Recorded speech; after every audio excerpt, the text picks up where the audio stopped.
What's in Your Garage continues this morning down at Des Moines with old club friend Spencer Martin. How are you this morning, Spence? Very good, Vince, yes. And I see that you are driving a Mercedes. What else? Ah, What else good would you man. drive? Yes. Good man. What model is this? This is a first registered 2010 C350 CDI. Right. Okay, well that'd get along, wouldn't it? Oh, yeah, it's got massive torque. I think it's about 550 Newton meters, so it's got plenty of punch down low. Yes, indeed. And a beautiful bright white as well. Yeah, I like the colour. It's cool in the summer. Very nice. Very safe. Let's have a look in the inside there, Spence. Yeah, sure.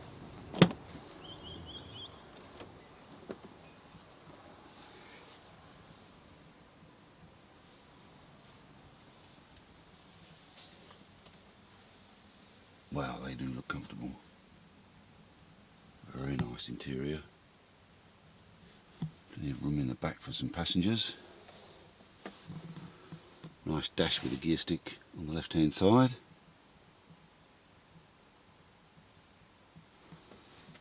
And do my eyes deceive me? Is that 217,000 on the clock? Yes, it is, yeah. Wow. Yeah. Wow. I wouldn't have thought it had 20,000 on the clock. No, it's remarkable for its age. I mean, the quality of the paint and the fit and finish of this car is just amazing. Wow, indeed. Nice set of wheels too. Yeah, well, it's AMG enhanced. It's got the AMG brake rotors and pads and things on it. It's Wow. yeah. So it goes quick and stops fast. Yeah, it's. I was a Porsche man before this, and it goes as quick as the Porsches I used to own. Oh, good. Good to hear. As you can see, the number plate 930 was had that on a Porsche Turbo. All right. Yeah.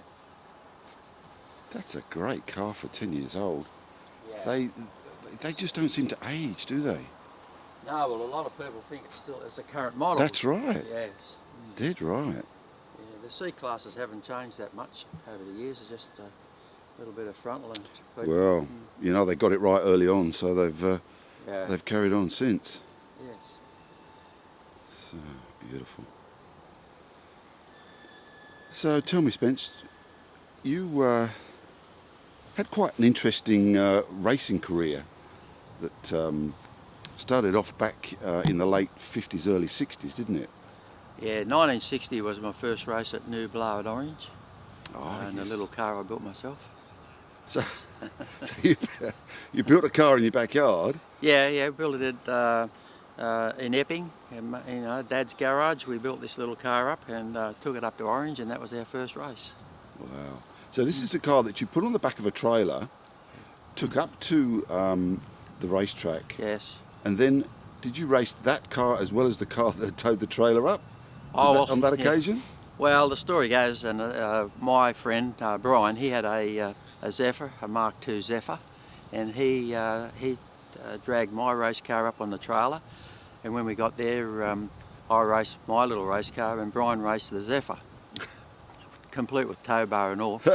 But the idea was, we were both trying to get our licences. You had to have 3 signatures on your licence so you could race at Bathurst. Oh, so we were very keen to get our 3 signatures, and that was our first meeting. Right. Excellent. So you would have been dressed perhaps in a t-shirt and jeans, and you just jump out of the car, race around the track, and off you go? Oh yes, yeah. We were just, I mean, you just, t-shirt and jeans, and we didn't have thongs on, but we didn't have proper boots or stuff on. But I mean, there wasn't much safety regulations. Nothing in at those all. days? No. Nothing no, at all. Nothing. No. Right. No. Wow. So, and what happened a bit later on in the 60s? Oh, the 60s. Well, I was very lucky. The little racing car that I built was the only car I ever paid for. I worked for a guy by the name of Clive Adams, and he had a beautiful racing car and called a Prad, and he was very happy with how I was progressing with my work, so he gave me the Prad racing car. You could see how keen I was. Wow. And so I raced the Prad for about 18 months, and then I was given the drive in Joel Wakely's Boomerang Holden, that's the name of the service station. Oh, I see. Yeah, it was always entered under the Boomerang service station, and that was very successful, that car. We had 20 races and we won 17, and that was really my ticket into Scuderia Veloce. I got from out of the Holden into a Formula One car. Right. Now, you said 20 races. Would that have been at 20 different tracks? Yes. Yeah, not 20 different tracks. No, there was most of the races were at Katoomba, the old racetrack up at Katoomba. Catalina Park. Yeah, that's right. Yes, in Sandown, and up in Lowood, up in Queensland. Right. Yeah, we went interstate a lot, and of course Brian towed me around with his Zephyr. Crikey, so he towed you all the way up there. Would he race as well? Yes. In some of those races? Oh yes. Oh, not at all of them. No. Right. Once we had our 3 signatures, then we were ready for Bathurst. So at the end of 1960, we both went to Bathurst and raced. Right. And how did that go?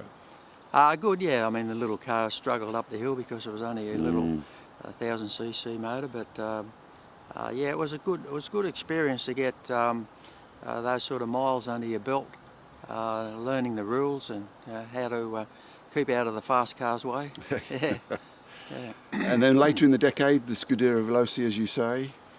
Yes, well in 1965 I was awarded the Driver to Europe, and David Mackay, who was the boss of Scuderia Veloce, he said that I would be better to stay here in Australia, as he was purchasing a brand new 250 LM Ferrari in a Formula One Brabham, and he said you'll get more driving experience if you stay here, so that's what I did, and David was right what he said. Excellent. And that led to bigger and better things, didn't it? Well, yes, I mean... be modest. Well, we did. I mean, we went on to do... David was very patient. You don't just get into those cars and drive them at 10 tenths. It takes a while to learn the ropes and to... I mean, you can do some serious harm to yourself if you're not careful. Sure. So, yeah, David was very patient while I got up to speed in it. And, but he was also a difficult man, and so I left David in 1966 and went to drive for the Bob Jane team. Right. And Bob, he didn't spare the expense on my car. I had a very good car, and I was the Australian champion with Bob in 66 and 67. Yeah, 2 years running. Well done. Yes, yeah. The glory years. Yeah, they're good years. It was very dangerous. There was 4 drivers killed while I was doing it, just in those few years. But it was very dangerous. But as they say, the thrill is in proportion to the risk. Yeah, it was indeed. exciting. Yeah, indeed. Yeah. And you would have known some of the great racing names from those periods, wouldn't you? Jack Brabham, Jim Clark, all those guys. Yeah, I raced against Jack and Jimmy Clark and Bruce McLaren. All of those. There was, I think, in one race I was in, there were 5 either world champions or current or past world champions. Wow. And there's that lovely story about Jim and the overalls. Oh yeah, well, it's been told over a few times, but deserves a little bit more. I was in Pukekohe in New Zealand, driving in the New Zealand Grand Prix, and I rocked up in just a short sleeve shirt, which was nylon, and Jimmy said, if you have an accident and there's a fire, the nylon will melt into your skin and will poison your bloodstream. So he gave me 2 pairs of his Dunlop fireproof overalls. Wow. So he's a fabulous bloke, Jimmy. Yeah. I mean, that's very generous when you consider that you're a competition. I mean, you're racing up against him. Oh well, yes, but I mean, I was really competing against the Australian guys.